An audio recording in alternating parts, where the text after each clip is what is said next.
মুজিববাদ ও ফ্যাসিবাদ শেষ না হওয়া পর্যন্ত এনসিপির লড়াই চলবে বলে ঘোষণা দিয়েছেন জাতীয় নাগরিক পার্টির আহ্বায়ক নাহিদ ইসলাম।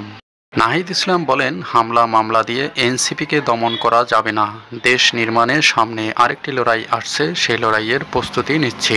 এ সময় আসন্ন লড়াইয়ের জন্য নেতাকর্মীদের সতর্ক থাকার আহ্বান জানিয়েছেন তিনি।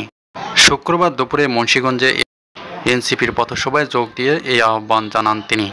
নাহিদ ইসলাম বলেন, গোপালগঞ্জে হামলা হয়েছে, আরও 10 জায়গায় হামলা হলেও আমাদের দমন করা যাবে না।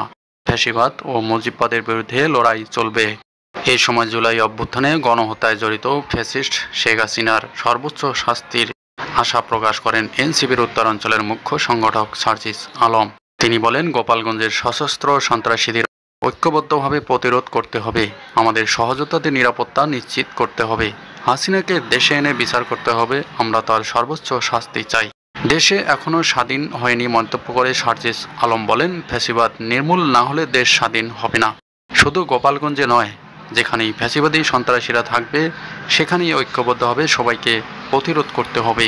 সভায় এনসিপির দক্ষিণাঞ্চলের মুখ্য সংগঠক হাসনাত আবদুল্লাহ বলেন, দেশি বিদেশি ষড়যন্ত্র চলছে, সবাইকে ঐক্যবদ্ধ হয়ে এর মোকাবিলা করতে হবে। সব রাজনৈতিক দলকে ফ্যাসিবাদের বিরুদ্ধে ঐক্যবদ্ধ থাকার আহ্বান জানিয়ে তিনি বলেন, নেতা নির্ভর নয়, নীতি নির্ভর রাষ্ট্র গড়ে তুলতে হবে।